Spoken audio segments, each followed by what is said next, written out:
Okay, thanks. I want to go back to your opening statement, Mr. Deering.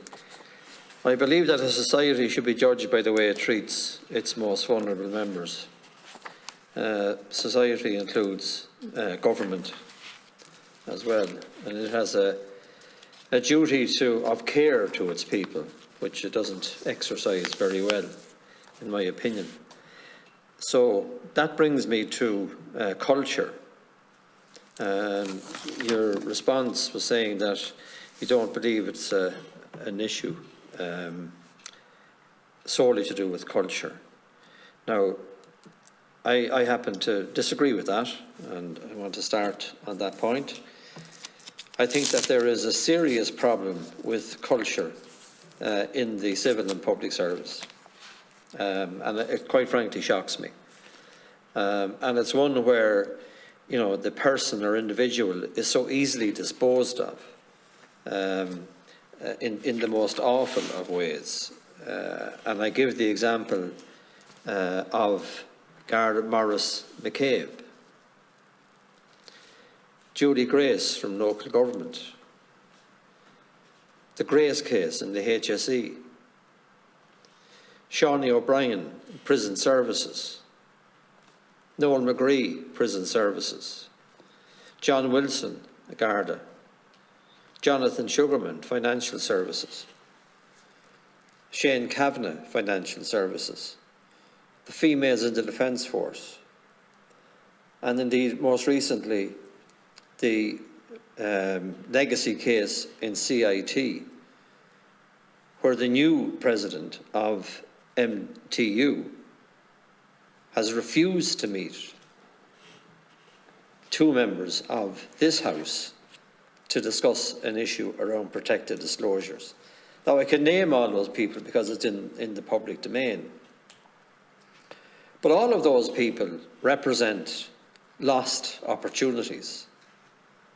And in each of those cases, they're no longer with the department or agency or, you know, organisation that they complained about. And that, in my mind, is a most awful reflection on the apparatus of the country, the government, the civil service itself.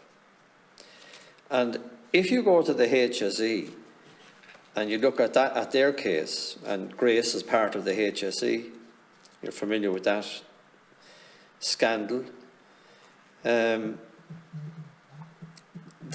agency, the HSE, good people in it and good people everywhere within the organisations that I've mentioned. But there seems to be an ability to trample over the rights of individuals to the cost of their mental health, their lives, and so forth. And there is little, very little, that is actually being done about it. And if you look at the individual cases, and I don't want you to comment on it, but I want to say that I have learned from it. It took a commission of inquiry in Garda McCabe's case. In Judy Grace's case, it's still going on with local government. They're just stonewalling her, and the answers to PQs and indeed to her efforts to get at the truth and to get a decision is nothing short of deplorable. Shawnee O'Brien's case in the prison services, again, a family and an individual destroyed by the inactions of the state. Noel McGree, young man, the same thing. And not only did he win his case, but he has been refused the outcome of the case by the department itself. John Wilson destroyed within the Garda. Jonathan Sugarman never worked in the financial services again after he came forward in line with legislation. And the legacy case that I mentioned, CIT and now MTU, again, another career destroyed, absolutely destroyed. And all of these people, and more, used the legislation that was there before them in the context of the protected disclosures. Now, I believe that to be a culture. That is a culture. They resent anyone rocking the boat, and they will do anything to protect the status quo. And that is the culture you are up against. In fact, the chairman of Taoiseach and Eddie Malloy have written extensively about this. It's interesting now, Eddie Malloy would still hold the same position, but the chairman of Taoiseach has changed his. But it's interesting that all of this still continues. And I'd like to know, are you confident in terms of that culture of dealing with what has caused all of these lives to be absolutely ruined? Thanks, Chairman. Can I just clarify that when I said the question I was asked was about the quality of services and where they vary. Was it a culture thing where there are poor services? And I made the point that I didn't, in terms of the delivery of services, I didn't believe it was a cultural, entirely cultural, because I believe that leadership is also an issue. And I said that there is a varying quality of service delivery. I took a different approach, I think, in terms of protected disclosures. And if I can direct you even to page 10 of my presentation to you, I said that that the changes that are happening will be an important opportunity to promote a culture in the country of speaking up when wrongdoing is detected and provide support and assurance to those who called out wrongdoing. And I actually said in answer to a question that I believe that we have an unfortunate culture in this country of sometimes thinking, and I think it has to do with our history, of thinking that it is wrong to call out wrongdoing. And I made the point that it is actually right to call out wrongdoing. And in my own organisation here, the organisation I'm running before I moved to this job, we were probably one of the first to introduce an external, confidential system and service for people who wanted to call out, if they wanted to call out wrongdoing or identify wrongdoing in the organisation. Because I believe we won't actually get to where we want to get to until people are able to call out wrongdoing and be seen as doing something positive when they do it. But I don't, from my time in the public service, and I've spent considerable time in various different organisations, I agree that there is a problem, and there has been a problem, but I wouldn't subscribe to the idea that it's endemic and it's everywhere. There are really good people, I think, across the public service. There have been things that have been done wrong. We need to deal with that, and we certainly need to nurture people who are willing to provide, to call that out and call it as a wrong. And I do welcome the fact that in this job as Ombudsman and Information Commissioner, one of the things that has been added to the office is a role in terms of protected disclosures. I have a background, as you probably know, in employment rights as well, and I think it's absolutely right and correct that employees who point out wrongdoing should be protected. So lest I gave any impression that I was saying that that isn't an issue, it is an issue. You mentioned the high-profile cases where it has been an issue, and I think it is wrong that anybody would be in any way disadvantaged for doing the right thing and for pointing out. We should actually thank these people because they solve a lot. If we listen to them and if we engage and if we hear what they're saying at an early stage, it can be of great benefit to an organisation to avoid serious detriment where there is wrongdoing. Thanks very much, Mr. Deering, for that response.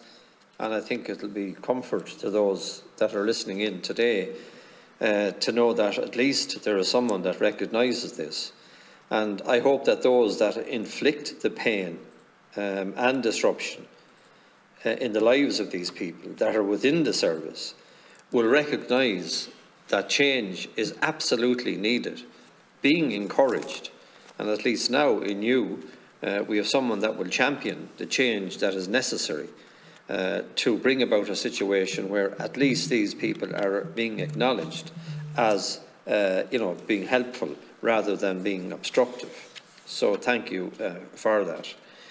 In terms of the resources, I know you're not in the job, but I'm sure you've examined it. I've watched your career and you're thorough and forensic in what you do, and I admired you in your last position because you showed great humanity and compassion and you were willing to go that extra mile, and people, I think, know that of you. But in terms of the leadership role that you will give, do you think, looking at the office of Ombudsman and all of the other responsibilities attached, that you actually have sufficient resources?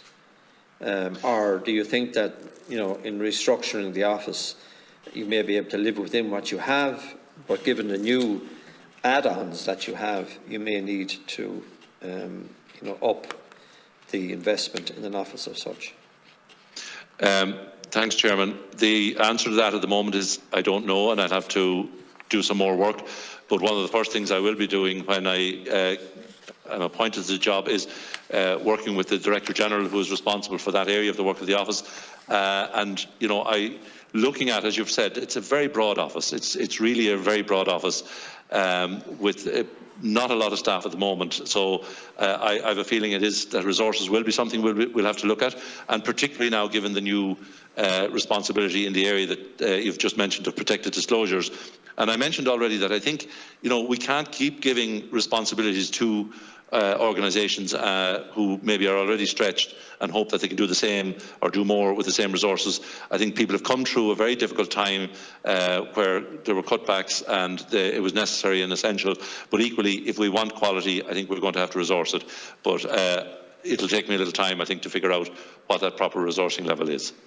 In terms of the asylum and immigration processes, again, reflecting on my own work as a constituency TD, I've watched a number of cases where they just are allowed to linger on within the system. Opportunity lost and a life lost, a life poorly spent because of the state itself not being efficient enough to allow the individual to work as you would do at whatever age that person might be. But I've seen another case where the family came in 2000 and all of the family members have naturalisation, are Irish citizens, but the father is not. 21 years. And someone said something about him. No one will tell him what they said about him. So there's a lack of information in terms of that individual trying to deal with his case. And I just think that is wrong. If there is something there, individuals like him, they should be told. They should be given the information so that at least they can prove it to be wrong or they can accept it and move on. But to leave someone in limbo with a statement, I know something about you, is truly the wrong way to do business and is a reflection again on the state that we're in. So I would hope that in dealing with that area that you will deal with the most vulnerable cases, the ones that are outstanding, the ones that government need to be checked on. I hope, and I go back to a question that Deputy Doherty asked, I suppose it's a question of your office being able to almost hold to account on issues, Secretaries General and Ministers who are heads of their departments. And I would encourage you to be fearless in that. And you're at a point in your career where, you can be fearless. And you've built up a degree of respect that I don't think anyone will challenge. And there are times when individuals like you have an even greater contribution to make to the state, particularly our state, because of you mentioned the length of time that you're around. I think that's a positive. That's a positive. You know where the graveyards are, you know where the bodies are, you know the attitudes of people, and I think that there is only one man that knows what needs to be done. It's your good self. So with those few comments, I want to end on a positive note and to repeat again that your work in the area of financial services is noteworthy and has been very positive for lots of people. You've been a breath of fresh air in that area. You're bringing a new dimension a new dynamic to this particular office. And I think that, in line with your opening statement and the discussion we've had, you'll be certainly supported in the course of your duties. but be not afraid. Thank you very much, Cathaoirleach, and thank you, Thank you, Mr. members. Deary. I know that we'll have future interactions. Thank you. We will indeed. Thanks very much for